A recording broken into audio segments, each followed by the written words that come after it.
Enzymes are molecules that increase the rate of biochemical processes, and almost all enzymes are proteins. Today, we will look at 10 enzymes that make possible the 10 steps in the breakdown of sugar. This process is called glycolysis. This molecule is hexokinase. A kinase is an enzyme that attaches a phosphate group to another molecule. The enzyme isn't changed by the reaction, it's just the agent of change. Hexokinase captures a glucose molecule in its active site and holds it in just the right orientation, like a robot arm might do in an automobile assembly line. It then takes the last phosphate group from an ATP molecule and attaches it to the glucose. Glucose and ATP go in, and glucose 6-phosphate and ADP come out. This enzyme is phosphoglucose isomerase, and its job is to change the shape of the molecule we just made. It takes the glucose 6-phosphate and shuffles a few atoms and makes fructose 6-phosphate.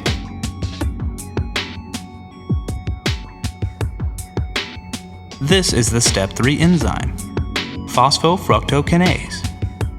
It captures the molecule we just made, as well as another ATP molecule.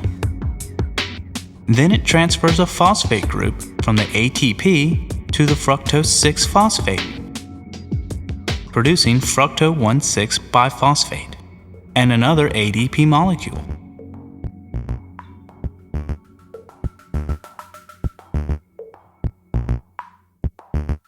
At this stage, the sugar molecule is primed, and the cell is ready to start breaking it up.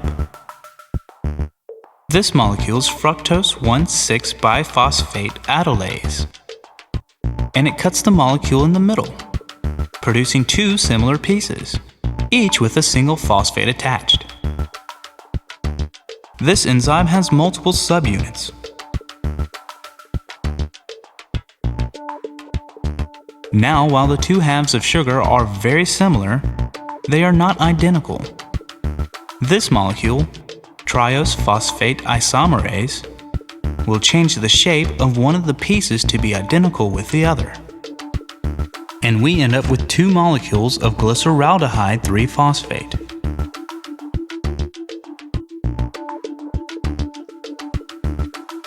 Glyceraldehyde 3-phosphate dehydrogenase is another enzyme with multiple subunits. It will add one more phosphate to each glyceraldehyde phosphate. Now at step 7, we are ready to make some ATP. The glucose has split into two halves, each of which now has two phosphates attached. Phosphoglycerate kinase takes each of these molecules and transfers one of each of their phosphates to a pair of ADP molecules, creating two new ATP molecules.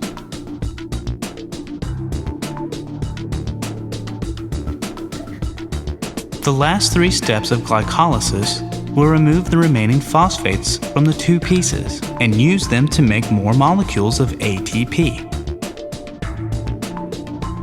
Phosphoglycerate mutase begins this final capture of energy by shifting the phosphate from the end of the molecule to a strategic place in the center.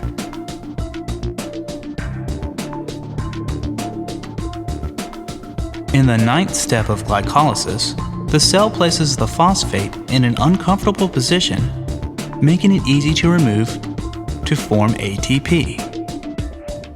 The enzyme enolase removes a water molecule, forming a new double bond in an awkward place in the carbon skeleton of the molecule. This enzyme contains two identical active sites.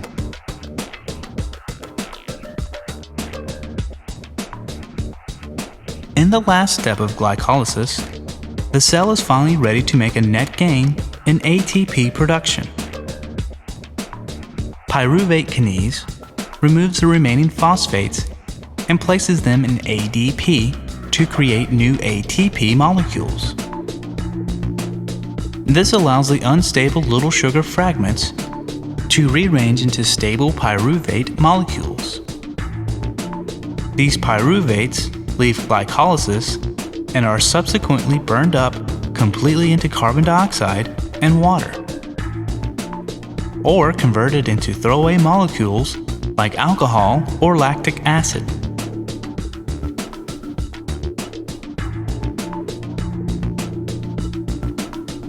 Here is a visual review of the 10 enzymes and the intermediate molecules they produce.